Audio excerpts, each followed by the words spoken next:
साल 1968 में राजीव गांधी की शादी के बाद सोनिया गांधी ने भारत की नागरिकता नहीं ली।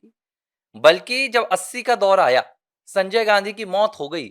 उसके 3 साल बाद साल 1983 में और अप्रैल के महीने में 30 अप्रैल के दिन सोनिया गांधी ने भारत की नागरिकता के लिए आवेदन दिया और 27 अप्रैल 1983 को उन्होंने इटली दूतावास में जाकर अपना जो इटालियन पासपोर्ट था वो सबमिट किया। अब कहानी ये है कि 1983 में अप्रैल के महीने में 30 तारीख के दिन आधिकारिक तौर पर सोनिया गांधी भारत की नागरिक बनी। उन्हें भारत की नागरिकता मिली।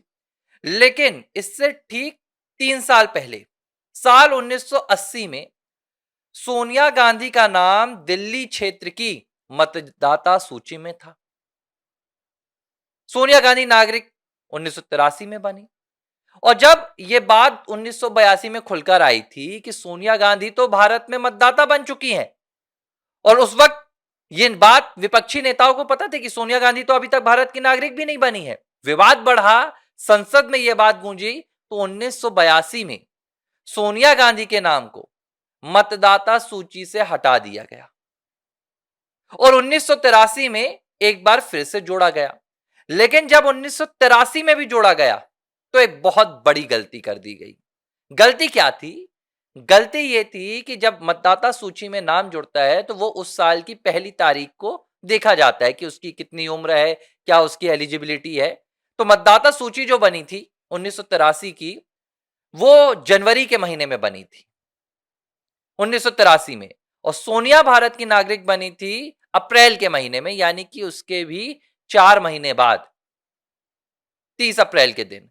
तो सवाल यह उठता है कि बिना भारत की नागरिकता हासिल किए सोनिया भारत की मतदाता कैसे बनी थी? अब इसी सवाल को लेकर पिछले साल सितंबर 2025 में दिल्ली की राउज एवेन्यू कोर्ट में एक याचिका दाखिल की गई थी, जिसमें मांग की गई थी कि सोनिया गांधी ने फर्जीवाड़ा किया है। उन्होंने फर्जी दस्तावेज के जरिए भारत की मतदाता सूची में अपना नाम जुड़वाया है, तो उनके खिलाफ एक एफआईआर की मांग की जानी चाहिए, दर्ज की जानी चाहिए। हालांकि तब दिल्ली की राउज एवेन्यू कोर्ट ने अधिकार क्षेत्र की बात की और उन्होंने कहा कि देखिए, ये जो काम है ये चुनाव आयोग का है। ये मतदाता सूची, चुनाव में फर्जीवाड़ा, ये सब कुछ चुनाव आयोग का अधिकार क्षेत्र है, तो हम इस पर किसी भी तरह का जांच का निर्देश नहीं दे सकते हैं। और मामला एफआईआर का था, चुनाव आयोग का था, तो अदालत ने इस याचिका को खारिज कर दिया। याचिकाकर्ता ने इसी मामले को एक बार फिर से रिव्यू पिटीशन के तहत, पुनर्निरीक्षण याचिका के तहत दोबारा उठाया और तब तारीख जो मुकर्रर की गई थी वो आज की तारीख मुकर्रर की गई थी कि आज सुनवाई होगी, और आज हुई भी। दिल्ली की राउज एवेन्यू कोर्ट में बाकायदा इस मामले में सुनवाई हुई। सुनवाई के दौरान जो मामले में याचिका करता है, उनके वकील विकास त्रिपाठी ने अदालत के सामने कहा कि भाई, ये मामला एक विदेशी नागरिक के फर्जी तरीके से दस्तावेजों का इस्तेमाल करके भारतीय मतदाता सूची में नाम जुड़वाने से जुड़ा हुआ है। तो अदालत ने कहा, अदालत के सामने बताया गया कि इन्हें नागरिकता 1983 में मिली, अप्रैल के महीने में। इनका नाम मतदाता सूची में था। किस तारीख के दिन था? 80 में, 1980 के मतदाता सूची में। तो यह नाम कैसे जुड़ा? अदालत की यहां जो टिप्पणी आई, वो टिप्पणी मुझे थोड़ा सा अजीब लगी कि क्या अदालत बिना जांच के, और अदालत क्या समय सीमा देख के न्याय देता है? अदालत ने कहा कि देखो, यह मामला आधी सदी पुराना है और अब अगर जांच होगी तो किसके खिलाफ होगी, कौन जांच के दायरे में आएगा। और उन्होंने याचिकाकर्ता से कहा कि क्या आप इस मामले में दायरा बढ़ा रहे हैं इस मामले का। कुल मिलाकर अदालत का कहना था कि आपको यह मामला छोड़ देना चाहिए। याचिकाकर्ता ने क्या कहा, उनके वकील ने क्या कहा, विकास त्रिपाठी ने?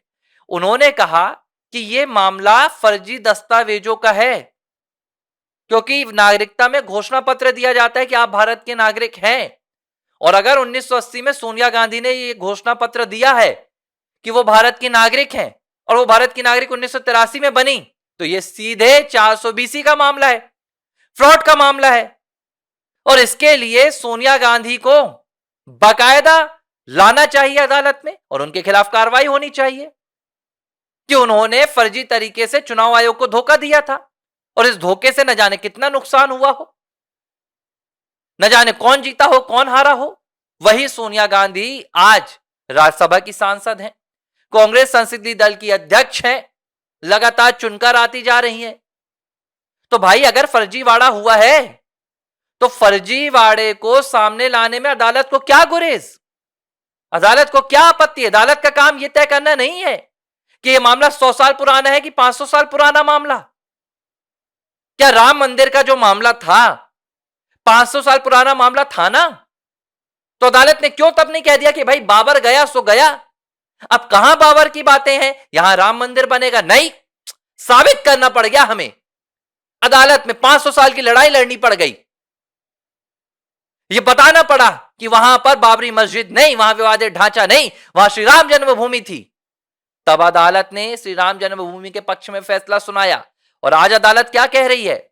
आज अदालत कह रही है कि यह आधी सदी पुराना मामला है। बहरहाल इस पूरे मामले में सोनिया गांधी की तरफ से सीनियर एडवोकेट चीमा खड़े हुए और उन्होंने कहा कि क्या इस बात के सबूत हैं कि सोनिया पहले नागरिक थी या नहीं थी। उन्होंने बड़े अजीब तरह की उन्होंने बातें की। कुल मिलाकर मुझे लग रहा है कि उनके पास बहुत कुछ अदालत के सामने बोलने के लिए नहीं था, तो उन्होंने वक्त लिया और मामले की अगली जो सुनवाई होगी वो 18 अप्रैल को होगी।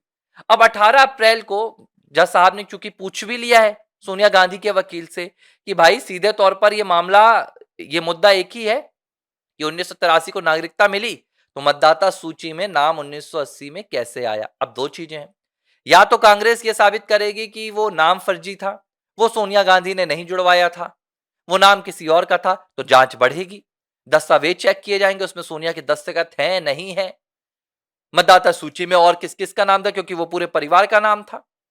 इंदिरा का नाम था, संजय का नाम था, उस वक्त 80 में संजय का था या नहीं था ये कंफर्म नहीं है, देखना पड़ेगा। तो ये मामला अब बेहद गंभीर हो गया है। सोनिया का मामला दिल्ली राउज एवेन्यू कोर्ट में चल रहा है, नागरिकता से जुड़ा हुआ है। राहुल का इलाहाबाद हाई कोर्ट में चल रहा है, लखनऊ ब्रांच में राउज एवेन्यू से जुड़ा हुआ है। और सोनिया के मामले को लेकर प्रियंका का मामला दिल्ली में अभी एक एफआईआर दर्ज हुई है जिसमें 7 करोड़ की घूसखोरी, 7 करोड़ के मतलब जालसाजी का मामला प्रियंका के खिलाफ भी चलने की पूरी उम्मीद है। कुल मिलाकर गांधी परिवार फर्जीवाड़ा के पूरे अपने पंख या मैं कहूं फन फैलाकर बैठा हुआ है। इसने कब कब किसको डसा है, मुझे लगता है कि अदालत के फैसलों में वो तमाम तारीखें और तथ्य भी सामने जाएंगे।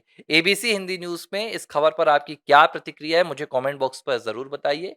जो आपके सवाल है आप वो भी बता सकते हैं, हम आपके सवालों का पूरा प्रयास करेंगे कि उनका जवाब दें और जो भी आप इस मामले की जानकारी चाहते हैं वो आप तक पहुंचाएं।